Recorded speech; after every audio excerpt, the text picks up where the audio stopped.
Hello, thank you again for joining us for our cattle marketing webinar series. We're at the end of our three-part series today. I'm Ann Johans, and I've been serving as the moderator for this series. I'm an extension program specialist with Iowa State University. And this three-part series is part of a grant funded from the North Central Extension Risk Management Education Center and supported by the USDA National Institute of Food and Agriculture.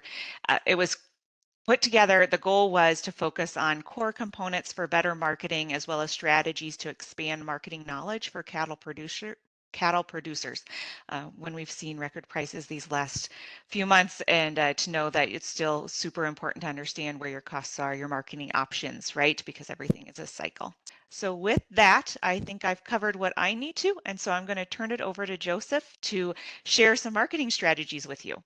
So I will go back here a few days before I start and talk about what Tim mentioned with cost of production. So that's going to come up a lot in my portion here today with understanding what your cost is and what your break evens are when making certain marketing decisions. I know a little bit yesterday it was discussed on the meat and quality grade side that the mention of contracting loads and things of that nature.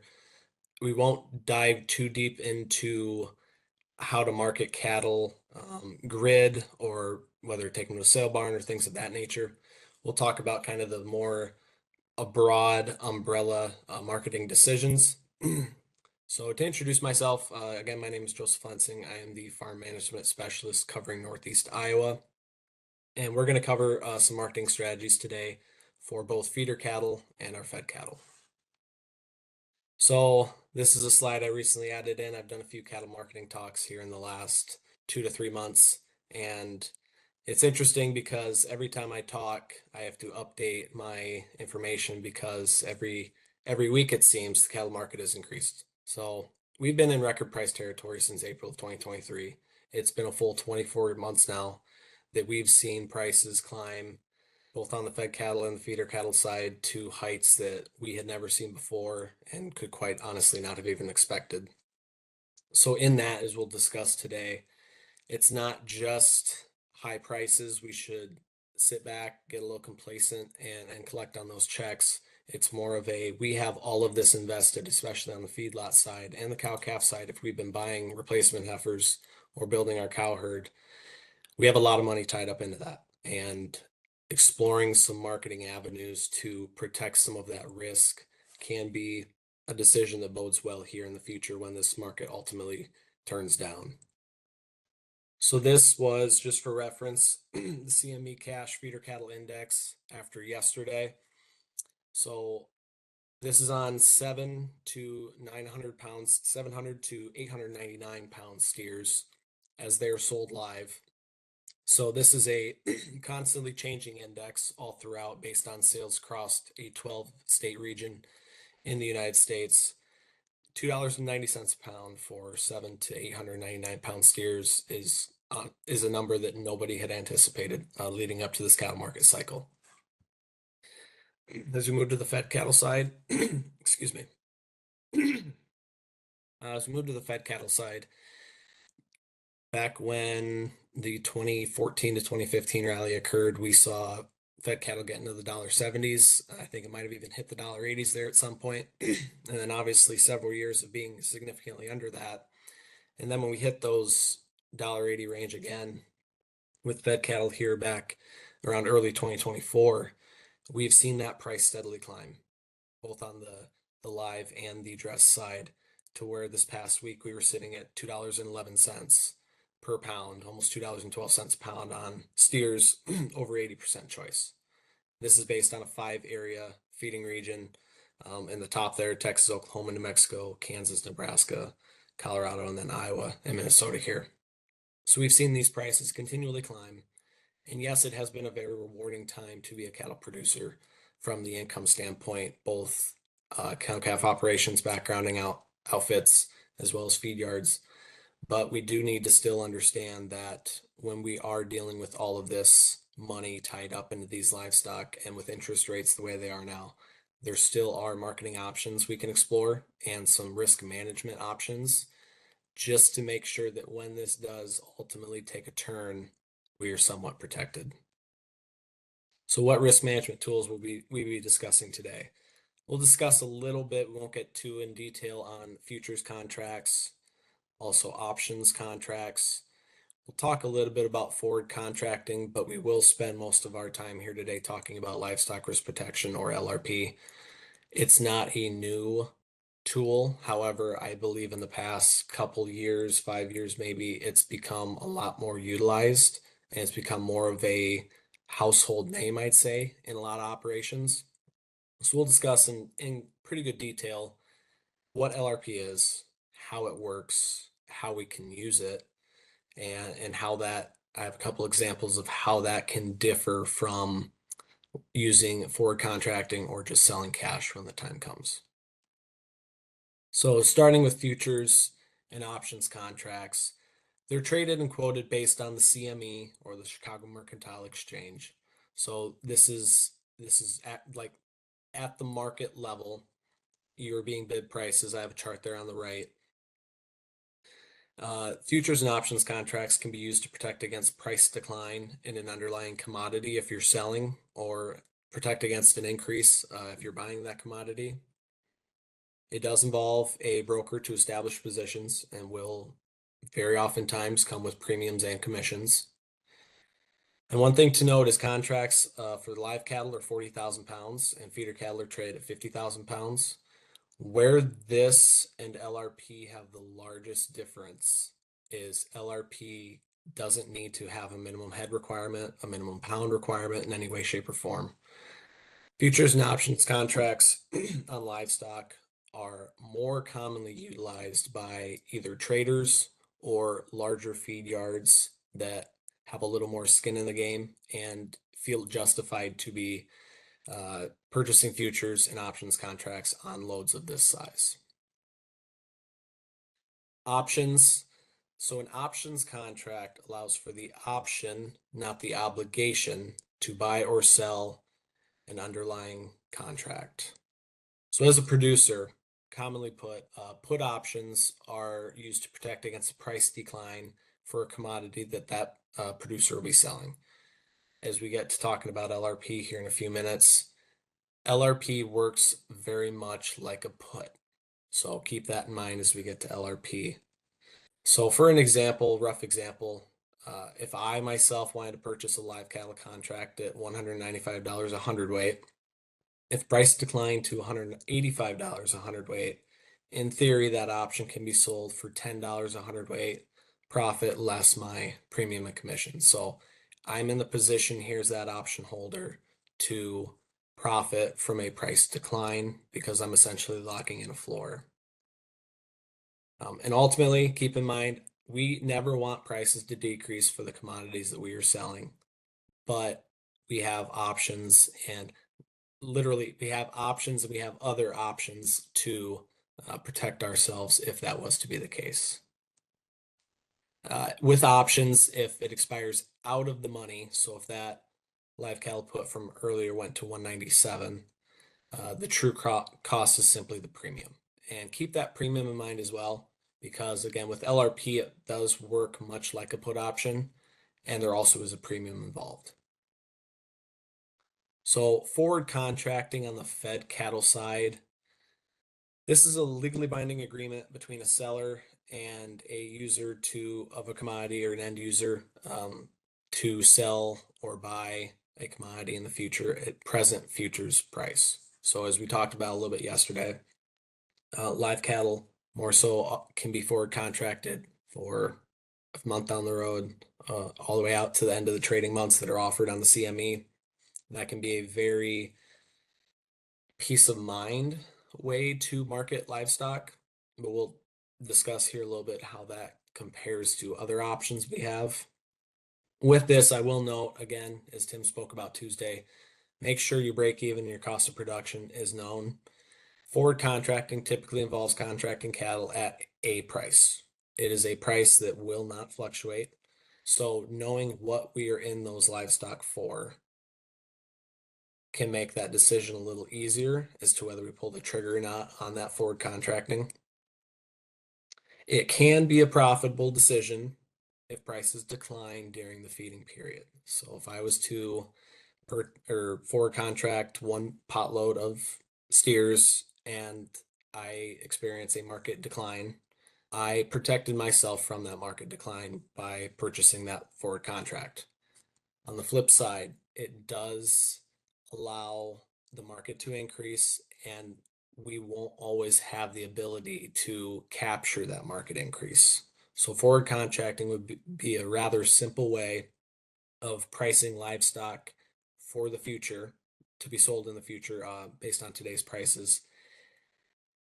It does take a lot of thought and consideration. And again, I'm going to hammer on make sure you know that break even and cost of production before you consider this as an option. So forward contracting, uh, there can be possible basis adjustments with the packer. Some packers will pay $1 or $2 a hundredweight over what that month is trading at on the futures board. So that is a possibility. You're not necessarily 100% tied to that futures value. There can be a little bit of a basis adjustment there. Oftentimes forward contracting as well as LRP is a decision that can be influenced by your financial situation, your lender, etc. You know, excuse me, you know your operation best. So when making these decisions, I'll end today with telling you have a little bit of a marketing plan at the very least. That can be a lifesaver when it comes to making these decisions and determining which one that you want to go with or which combination you want to go with. So in short, forward contracting, the pros of it, no premiums or commissions. So this is going to be a pretty straightforward buying selling arrangement. We can lock in a price and it is very little hassle. It oftentimes requires one phone call and a signature or two. A con of forward contracting, the big one is going to be our inability to participate in market increase. So if I forward contracted a load of cattle 7 months ago, and then 5 months ago the market rallied and I was to sell them today, the price I could have forward contracted those or sold them cash today would have been much higher than what the board would have been 7 months ago. On the flip side, the opposite can occur. The price can go down as well, but that brings in, are we market speculators? How far out do we want to go in trying to determine where the market's going to go? Because at the end of the day, nobody does. And then a little bit there on commitment to packer. When you forward contract a load to a particular packer, you are agreeing, again, it's a legally binding agreement.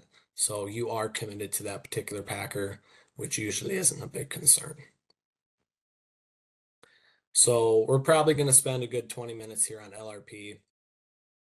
Livestock risk protection. So livestock risk protection came about around 2003. It's offered by the USDA Risk Management Agency, or the RMA. Provides protection from market declines, is available only through authorized insurance agents, comes with 70 to 100% coverage levels, insured periods of 13 to 52 weeks in 4-week increments, and again is essentially a subsidized put. So LRP works much like a put option in that we are establishing a floor. We have the ability to capture market increase. However, LRP, again, being offered by the USDA RMA, it is subsidized. We'll discuss that here on the next slide. So LRP is considered insurance. I know a few people that let the fact that it is insurance kind of get in the way of them pursuing it. I know insurance leaves a bad taste in some people's mouths, but hopefully after today, if LRP is an option you've considered or have never considered at all, hopefully after today, you could start take a look at it, maybe have a little faith in it because it does work when it does. It's a very easy and effective way for both large and small producers to pursue some protection without having too much of legally binding agreements. Next bullet point there is does not protect against death loss. So that can be somewhat confusing to some. With the death loss component of LRP, we do not get paid for the value of that animal. So if we lose an animal, we do not get reimbursed for the cost of that feeder animal and the feed we had in it.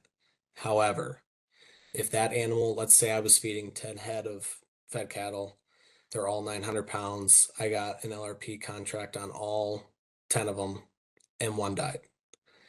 If I was to collect an indemnity at the end of that insurance period, that 10th one that did die could be covered under that policy if and only if I notify my LRP agent within 72 hours of discovering that animal. So, where LRP doesn't cover against death loss necessarily, it can cover the indemnity on an animal that is passed. So, with LRP, per endorsement, 1 to 12,000 head of cattle can be put on each and any endorsement. So, again, LRP is very customizable, very flexible. I could, on that 10 head example, have 10 different endorsements on 10 different head. Is that necessary? Probably not, but it does allow us a lot of wiggle room and room to play with that policy. And the limit on amount of head per policy is 1 to 25,000.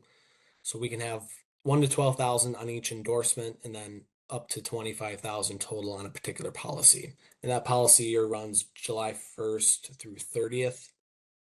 And again, the premiums are subsidized by the USDA. So on our lower coverage levels, the federal subsidy is going to be higher. 70 to 80% will be at 55. And then as we go back up to our highest coverage levels of 95 to 100%, the subsidy does go down to 35. So why consider LRP? I already hit on it a little bit, but the ability to insure smaller groups and smaller number of cattle. A lot of individuals, we all have neighbors that feed 5 head, 20 head, maybe 50 head. They're not the ones that are going to be too terribly interested in futures or options contracts. And logistically, with their operation, they're not going to be able to put together full pot loads of fed animals to send to a packer. They're the type that keeps our local sale barns running. They're taking 2 head in a couple times a month, or they're taking a load of 10 twice a year. LRP is really ideal for that producer because we don't have a whole lot for market protection in other options. The price of feeder cattle, again, yeah, fed cattle are worth a lot right now, and the profitability is good. We can't purchase many feeder cattle now for under their 5 weight steers are bringing $2,000, and 8 to 9 weight yearlings are bringing $2,400 to $2,600. We are in that animal for a lot of money day one, where in the past we haven't been in those animals for near as much. There was a time not too long ago that you couldn't find a single feeder animal for $2,000 because they were never sniffing that, and now it's really hard to get a 5 weight steer for less than that. Interest rates. With the price of feeder cattle, we have relatively high interest rates. So our upfront cost and our overhead for these animals, excluding facilities and all of that, just the animals themselves, we are really invested in those animals now. And to consider at least bare minimum price protection can be a good decision. Historical market conditions. Again, a lot of us remember the 2013 into the 2014 and then back down in 16 when that happened about 10 years ago. That was tough for a lot of people. A lot of people in 14 made a really good amount of money and then lost it all in 2015.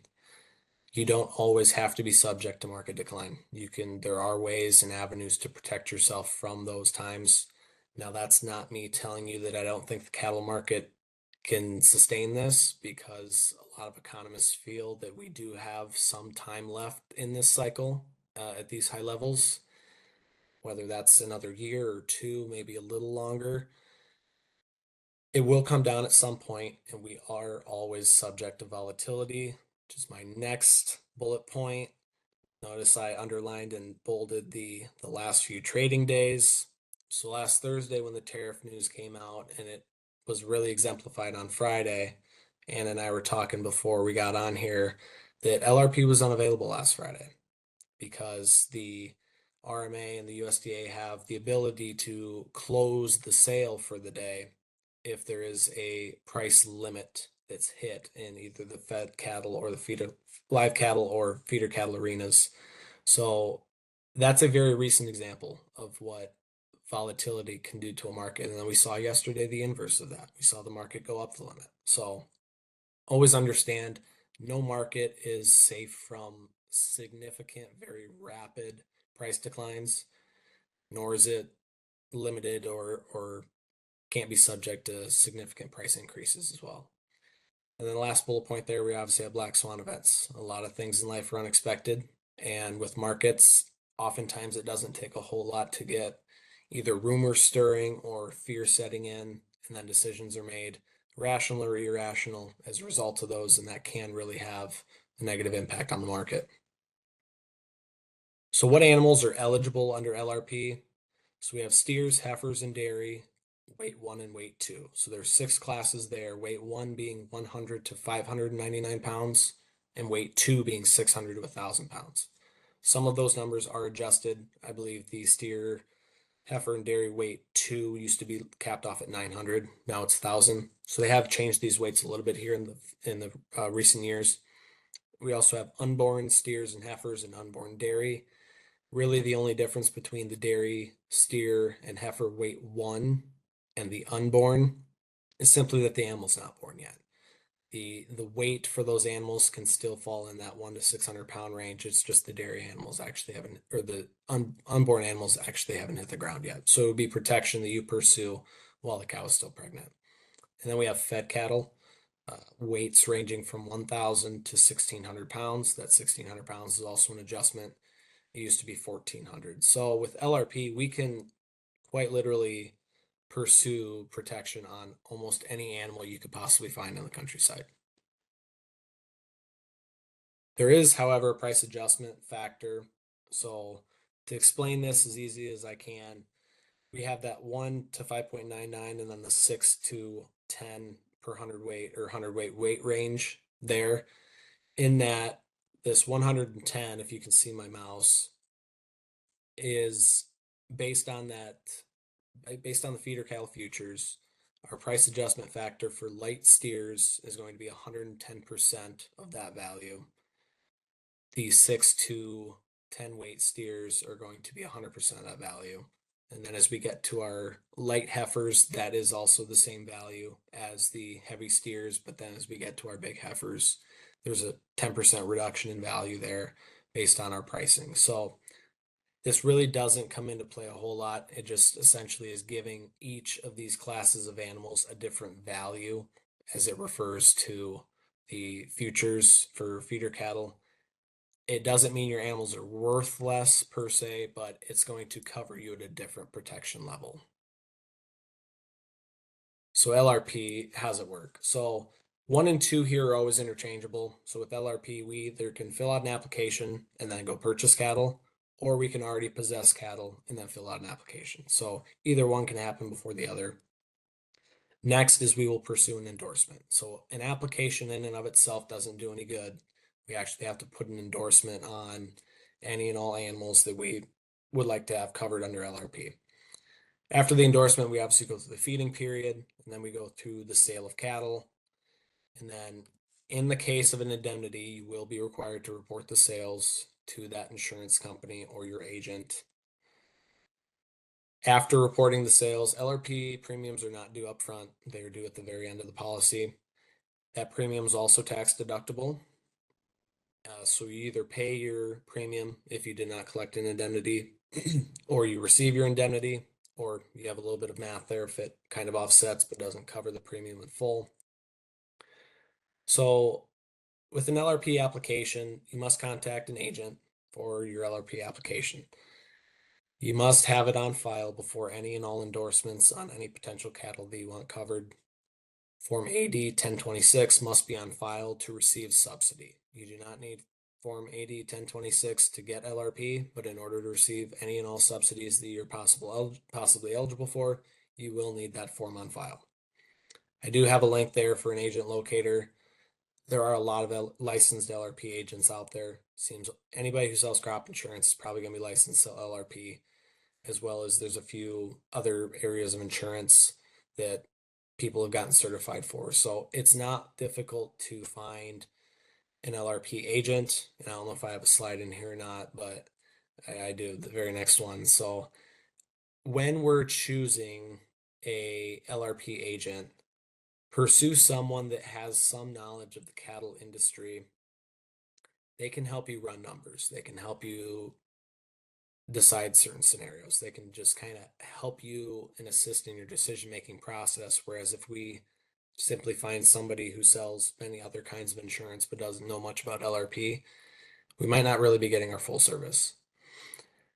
Interestingly enough, you can switch your LRP agent during the year as long as it's during May and June. With that, nothing changes with your application will be changed to that new company, but nothing changes with your endorsement. It simply switches to the new company. You just have to fill out a new application to get in that new company system.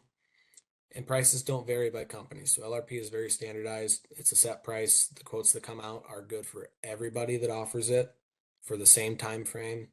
Everything is very, very consistent on that end. There's no, this guy sells it cheaper, this guy does better work. The price is going to be the same. So again, back to the top bullet point. If somebody's going to help you and help you run numbers and give you certain scenarios and play around with it a little bit with you for the same price, that's always going to beat somebody that doesn't have the ability to help you in that way. So just a recommendation there from me.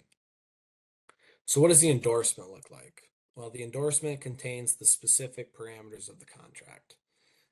Four biggest ones will be the coverage end date, so more or less the expiration date, the coverage level, anywhere between 70 and 100%, weight, and number of head. How do we market cattle that are insured by LRP? You cannot sell cattle more than 60 days prior to that end date and still receive an indemnity. They must be sold within that 60 days that lead up to that expiration date in order to receive an indemnity. Fed cattle can be sold no more than 60 days after the end date. So I should have worded that maybe a little differently. Fed cattle can be sold up to 60 days before and up to 60 days prior or post. So you have a 120-day window there essentially to sell those animals and still qualify to receive an indemnity. On the feeder cattle side, you do not have to sell them. I believe that's a somewhat recent change. Feeder cattle do not need to be sold to receive an indemnity for LRP. You can weigh beyond that 60-day period. You can never sell them ever. However, if you do retain ownership of those animals, you do need a certified statement that the cattle were marketable, and B, either a bill of sale, purchase agreement, finance credit or credit document, or have ownership verified by a third party. Common examples of that would be a vet, feed supplier, etc., something along those lines. Probably not your lender because that might not be necessarily a third party, at least an unbiased one. So essentially what this is saying is it's trying to crack down on people that purchase LRP on feeder cattle that don't ever own feeder cattle. So this is just a little bit of security measure they have in place where you will be required to hand over some documentation if you were to have retained those animals past the entire insurance period. So reporting our LRP sales and paying our premium. So sales must be reported to the insurance agent and must include the following: the seller's name, your name, the buyer's name, the date sold, and the weight. If the weight on fed cattle is not again, we talked about grid yesterday. If we're selling cattle by hanging weight, they will do a 63.25% calculation to get that dressed from the dress weight to get the live weight. So that's the calculation they'll use there. Premium is tax deductible and is oftentimes billed on the first of the month following the end date. So personally, I had a contract here that ended a couple months ago. I got my bill like the third of the month following. So it does come pretty timely in the mail. Expect it the first of the month following, or the first week, I'd say, of the month following the month that it expired. An indemnity, if received, is taxed as ordinary income. You can request that the premium offset the indemnity if applicable, if we're in the position to receive one. One of the things that makes LRP a little confusing is how the values are determined. So the term actual ending values comes up a lot with LRP. So for feeder cattle, the price they use at the end of that insurance period to compare to what our coverage price was is based on that CME feeder cattle price index, that constantly moving index. They'll be reported at the end of the insurance period, not the futures contract. Fed cattle, on the other hand, again, as I showed you earlier, with that was just the Iowa, or that was the 5 area feeding region. That's what's used for direct slaughter cattle. So they use the live FOB over 80% choice. So as before, when we saw that on my fourth or fifth slide, that was $211.85 a hundredweight. That's the number they use. So when you pursue LRP and you purchase an endorsement, the coverage price that you're insuring is based on the futures board, what's traded that day at that time, and what the USDA and the RMA will offer. The actual ending values and how that will settle, and the numbers they use to determine whether or not an indemnity is in the works or not, is based on the cash markets. So if there's a significant basis in the futures and cash markets, that could make LRP kind of a wash. So the futures board can do what it wants after you purchase a contract, because that's the number you based your coverage off of. The cash is going to be what is subject to whether or not you receive any indemnity for that. The sale price of your individual cattle doesn't affect the endorsement. So the sale price of your cattle does not matter. If I'm selling fed cattle, it's based on that 5 area weekly weighted average direct slaughter at 80% choice. That's the number they use. It's not, I sold 4 head at the sale barn, I need to send my LRP agent that I sold 2 animals at 212 and 2 at 215. That does not matter. It's all based on where that cash settles on a nationwide basis, in that 5 area or that 12 state region for the CME feeder cattle price index, because they don't want to be tracking down all the numbers of John sold 15 head, Mark sold 8. They're going to use the same cash metric to price the actual ending value for feeder and fed cattle, so everybody's playing the same game. The actual ending values are what is reported at the end of the insurance period. So as long as the actual ending value is higher than your coverage level, you won't receive an indemnity. If it is underneath your coverage level, if the actual ending value of March fed cattle, for example, just expiring here a couple weeks ago, if that was 205, and back 6-7 months ago I purchased an LRP contract at 208, I would be eligible to receive an indemnity for that $3 a hundredweight, because the actual ending value was lower than what I covered. It is interesting to note that the premium that you pay is based on a target weight, not your final or sale weight. So when you pursue an endorsement and you finalize it and lock it in and you sign it, you'll be required to tell your LRP agent what you expect those animals to weigh based on that particular contract at that insurance period. So if I'm feeding, if I'm cow calf guy and I want to get some LRP on my calves for 5 months from now and I just got done with weaning, let's say I tell them I want to insure 800 pounds per calf on steer's weight too. If I tell them 800 pounds, that's going to be on the contract. If I sell them at 900 pounds and I receive an indemnity, I'm only going to get an indemnity on the 800 pounds that was in the target weight. So you don't ever have to be within 5 or 10 pounds of your ending weight with your target weight. Nobody expects you to be that accurate in guessing, but that, just keep in mind, that is what your premium is based off of, and that is what your indemnity, if applicable, will be based off of, not the actual weight of the cattle you sell. So when is LRP available? LRP quotes come out around 4 o'clock Central Time in this part of the country in the afternoon. So with that, they are only valid for that afternoon into the following morning. So Monday at 4 o'clock, that expired Tuesday morning. Same all throughout the week, ending on Sunday morning or Saturday morning. Purchases must be made by 8:25. Central Time before the quote expires on Tuesday through Friday, and then 8:25. Saturday. So you really get about a 16, 17-hour window there to actually purchase that LRP coverage, or else it expires during the trading day, and then you have to wait till that next afternoon to get an endorsement with a new price. Sales are unavailable on federal holidays, days where cattle on feed numbers come out, and days after where futures move the price limit, as we just saw here 6 days ago. That happened. So I know a lot of people on social media were a little upset saying, well, LRP is all fine and dandy until they don't offer it to you. Make sure we aren't letting the market go down the limit before we pursue some price protection. That would be my recommendation. But keep in mind, there are days other than that, federal holidays, days where the cattle on feed comes out, where LRP simply just isn't available. So what are the pros and cons of LRP? As we talked about, pros can be really ideal for a small producer. And what's a small producer? There's no set definition that's not set in stone. It could be somebody in your mind that has 10 to 15 cows or somebody that has 100. So it's ideal for any producer that's independent and relatively small, according to, again, whatever definition you want to use.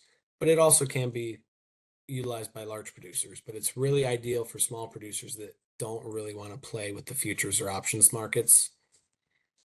Can be very flexible. Again, I wouldn't recommend it, but if I had 10 head, I could pursue 10 different endorsements on those animals. Would that be a little complicated? Probably. But you can be very flexible in what you want covered and how you want it covered. It's subsidized, as we discussed, and it leaves room for upside movement. So if I purchased an LRP contract and prices went through the roof and I looked at myself and I said, that LRP is never going to pay me. My insured price is much less than what it is now. I can collect all of that upside when I actually sell my animals. I just have to pay the premium. So that's essentially the cost there, hence why it's very similar to a put option, but subsidized. So cons. Everybody seems to hit on cost. One thing I will note is, again, with these high price feeder cattle times and with interest rates where they're at, the cost of LRP oftentimes is less than the cost of insurance for that animal. Depending on the outfit in question, I would say oftentimes LRP would only be our fourth or fifth largest expense.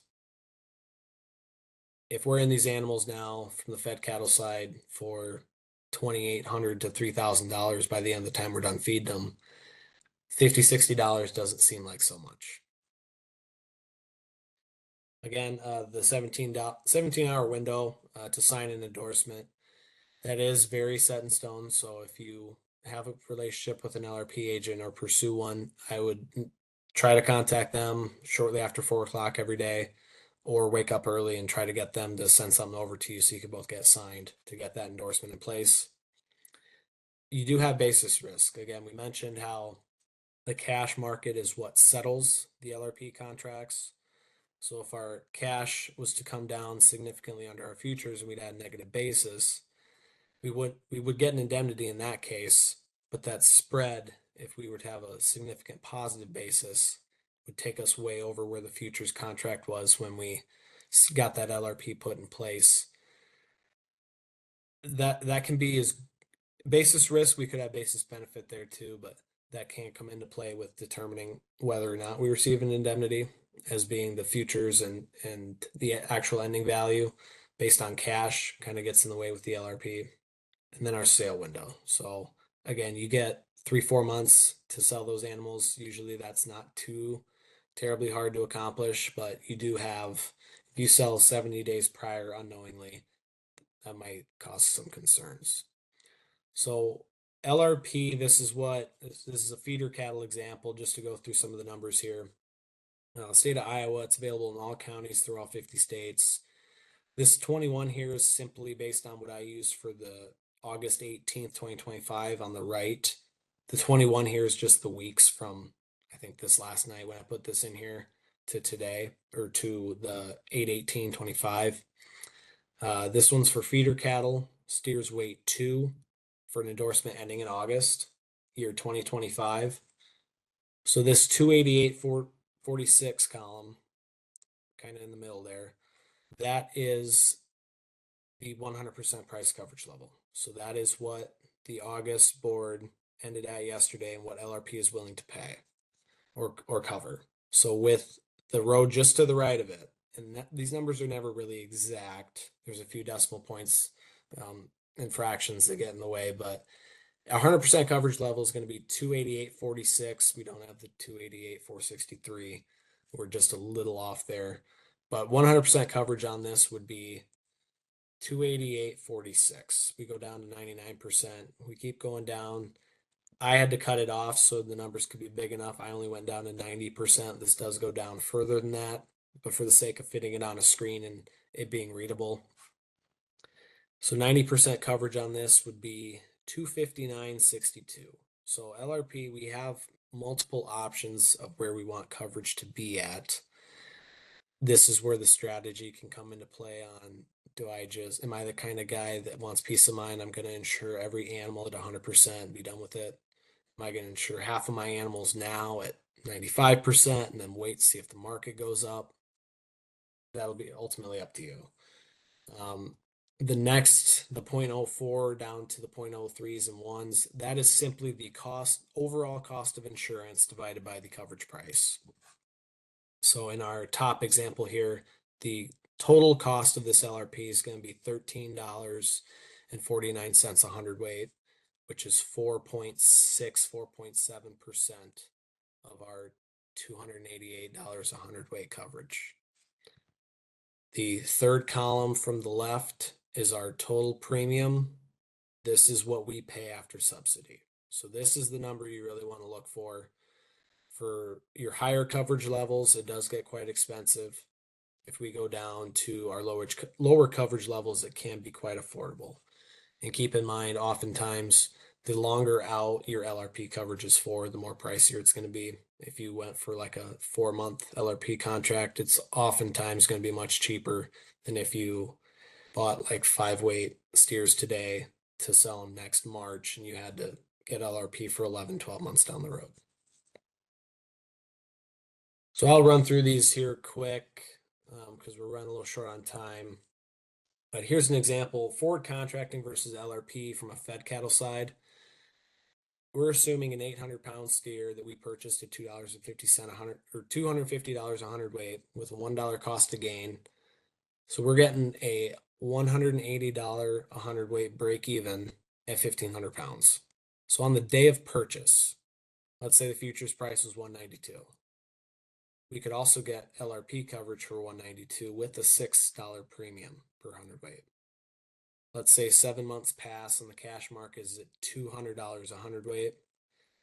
If we were to sell cash, we never got LRP, we didn't forward contract them, nothing. Cash would have paid $8 more than forward contracting because that market went up and we did not lock in 192. And it pays $6 more than LRP option because there was no indemnity. We still got $200 a hundredweight for our cattle, but we had to pay that $6 premium. On the feeder cattle side, let's say I have 50 steer calves out of my cows that weigh 400 pounds, and I want to market them at 800 pounds in 5 months. I could cover them for $285 a hundredweight today with a premium of $9 a hundredweight, which is 100% coverage. Let's say 5 months pass and the cash market goes down to 270, for example. The LRP option pays me $6 more a hundredweight than cash because I got a $15 indemnity based on 285 going down to 270. However, I did have a $9 premium, so that's $6 a hundredweight. I came out ahead there because of the price decline. So to end it, some considerations. Consider a margin that's worth insuring, which sometimes can be break even. You don't just need to insure a $100 profit per head or a $200 profit. It's ultimately up to you, but keep in mind sometimes, and again, we're probably not in that time of this cattle market now where we have to be worried about break even and making just that back. But sometimes that can be rewarding if the market does drop quite a bit. Getting all our money back and making us whole might not be the worst thing. Consider insuring at different levels and periods. Avoid insuring large amounts on the same day, much like I always pulled this commodity example out with corn and soybean farmers. I don't know anybody that plants 300 or 400 acres of corn and then forward contracts all of it. Avoid insuring all of it or selling all of it on the same day. Spread that risk out a little bit, right? Diversification is always good. And then spread out the periods and coverage levels as well. So here's, I won't go into this too much, but feel free to take a picture. It's recorded, or my slides are probably in the thing. So this is oftentimes a neat chart to look at for choosing what form of risk management we want to use based on what our outlook on the market is, whether we think it's going to go higher, lower, whether the volatility is expected to go one way or the other, as well as the basis. And then we can kind of get to some options there, many of which we discussed today. So it depends. The old extension answer. So to summarize, I'll get through this pretty quick. Future marketing of unpriced livestock can be a high risk, high reward situation. Explore options on new ways to price livestock to avoid market risk. And again, understand break evens and cost of production to make informed decisions. It's hard to know what we need to protect something for if we don't know what it's worth.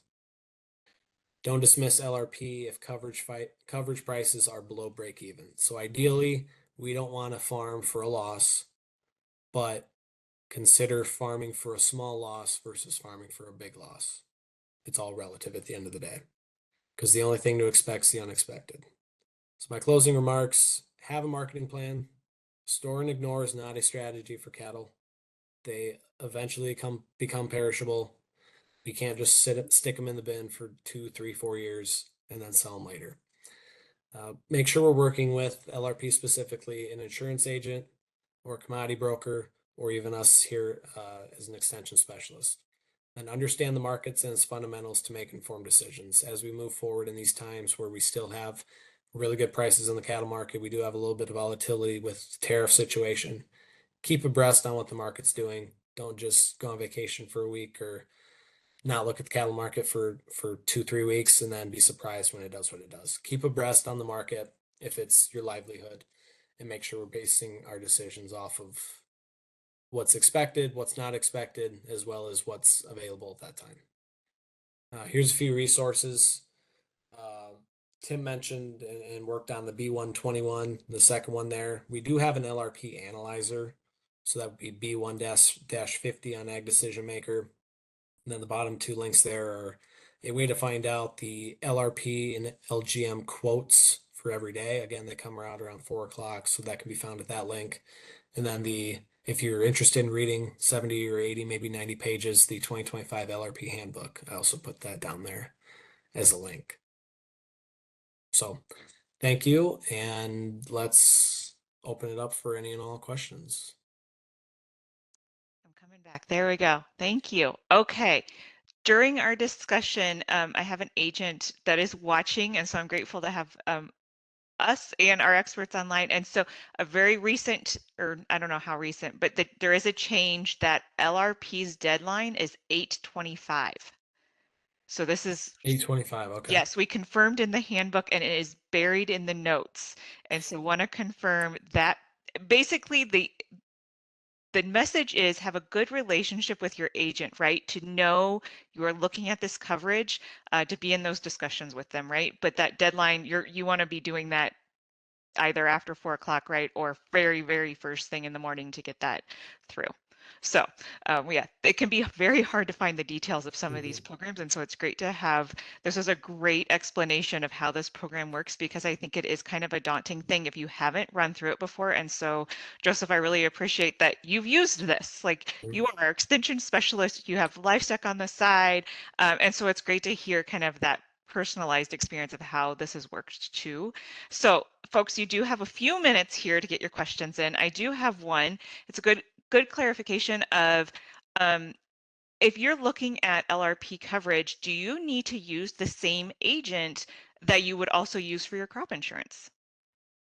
I don't think you're required to use the same agent. It's a good question though. I've never thought of it that way, but I do know, especially with the switching LRP agents specifically, they have opened up that window again for May and June. So that's kind of been a common thing, but there are periods there where you're essentially with that first application, you're limited to that one agent for a certain period of time because they don't want the switching all throughout all the time. But yeah, there's because you might find that you have a good relationship with your crop insurance agent, but maybe you know somebody who maybe is more specialized in the LRP Mhm. to kind of help walk you through that Yep. process. And so I actually had a couple people confirm that it is not a Mm. requirement to use the same agent. So thank you to have, yes. So folks, ask your questions because we have some other, folks who are actually on the other side of this using this product too. And so that's, yeah, it's great to have that feedback too. And so other questions are, the tools that we have online, we do have those that help folks through this, and you put some really good resources. I know, did you read through the policy handbook when you were like, you know, needing to sleep at night? Like it is a daunting thing that walks through this program, right? Yeah. Yeah, the LRP handbook is quite extensive, and I know a lot of that information out there. I would caution you again. Yeah, some of it is they make slight tweaks here and there, and some stuff can get outdated, and you can find stuff from other extension articles from 10, 12 years ago that pretty much everything in that's changed. So Right. if you want to read the updated handbook, it will have a lot more information in there than some 2, 3 year old. Again, with that, some of the weight changes, that's just spur of the moment stuff. They adjust the limits, so Yeah, they can because change it. there's a process, right, that they take comments and they adjust these programs over time. So my Mhm. other question is, I feel like this is kind of an anecdotal like evidence of the questions that we've gotten the last few years. More people are seeing, we have a lot of dollars invested, they're looking to protect that investment.